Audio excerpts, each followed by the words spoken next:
G'day again guys, time for the final part of the build. So today we're going to get the motors mounted, we're going to get the VTX in, the camera plugged in, the top plate on, and the build finished. So the first thing I'm going to do is I'm going to mount my motors. So your motors should come with the screws required to mount them.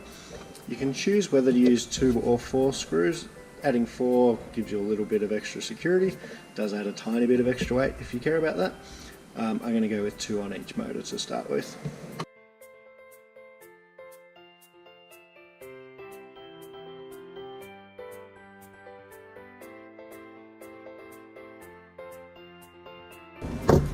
That's my 4 motors mounted. Next I'm going to secure my ESCs.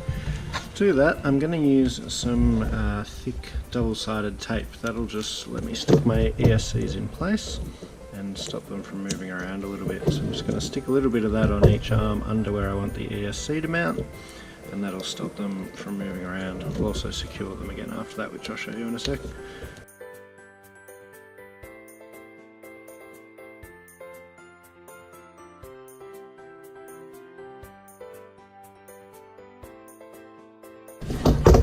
Alright, that's my ESCs stuck down, but they're not overly secure. This is where you could either use some zip ties to tie them down or some electrical tape. What I'm going to do is I'm going to use the 3D printed ESC protectors I've got, and then some electrical tape to hold them on there. These guards should stop propeller strikes, hopefully. You can also cut one of your propellers, just cut a piece off the propeller and stick it on the front of the ESC there. Also provide a bit of protection. You don't have to do it, but it's a good little peace of mind.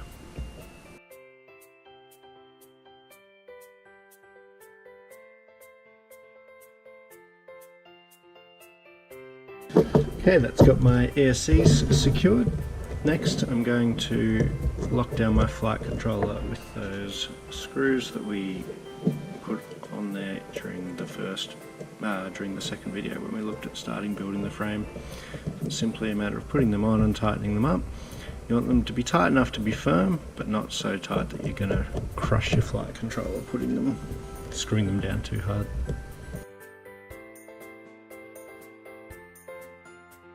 Next, I'm going to install my camera wire. I probably should have done this earlier because it's going to be a fiddly job for someone with big fat fingers.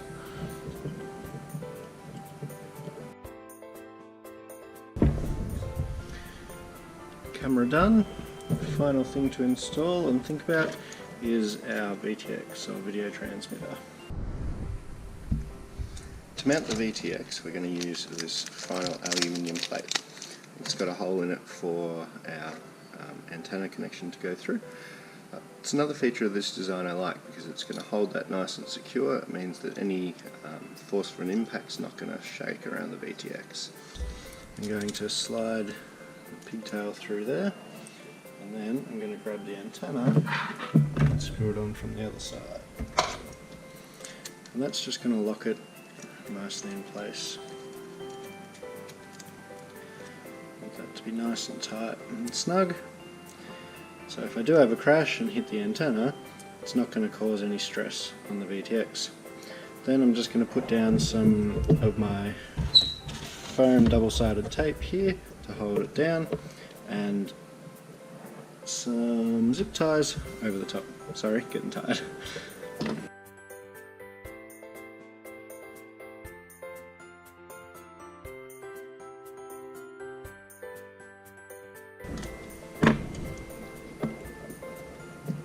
So I'm going to plug in the VTX, which is going to power my camera, and then I'm going to stick it down onto the foam pad as far forward as it'll fit. I'm going to loop over my pigtail and strap, and going to grab the 8mm bolts. The last one's in the pack. They're going to go in the bottom into that aluminium bracket.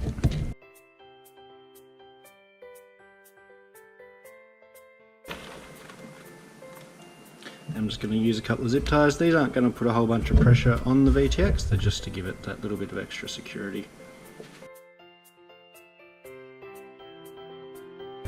Alright, that's our VTX and all our electronics mounted. Final thing I need to do now is simply mount the top plate. Now, keep in mind that you're going to want to put a battery strap in for your battery as well. It's easier if you put that there before you actually attach the top plate. I actually use 2 battery straps, so I'm going to chuck an extra one in there as well, just for that extra added bit of security. Once we've got those, the top plate should fit over the top. We need the last 2 sunken 8mm bolts. They'll fit in the holes at the back of the frame, and then 4 little 5mm screws to screw the top plate into the camera bracket.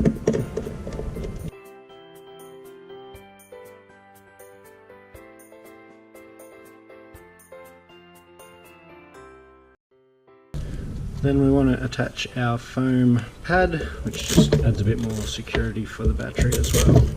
Helps it stay in place. We can pop out all these extra bits, don't really need those. We want to line the foam pad up to fit over the holes. It should fit fairly accurately.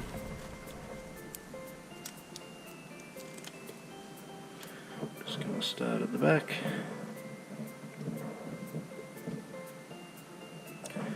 Lay it down like so.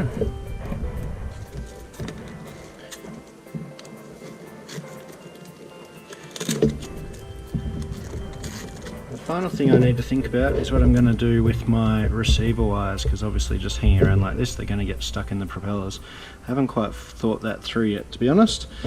I think I'm probably going to put some heat shrink over them and possibly a zip tie and stick them down out the back. There is also a gap that they can come up and out of the top here, so I might still have a play around with that. I might let you know in the next video what we end up doing. Alright, the moment of truth. Here is where either I'm going to do a little happy dance because I'm pretty much done, or the thing's literally going to go up in smoke because I've made a mistake. Now, just one thing to note before I plug the battery in. When you are doing your test, make sure that you have an antenna plugged into your VTX, because if you don't, you can fry the VTX really easily, so make sure you got an antenna plugged in. Alright, without further ado, here we go.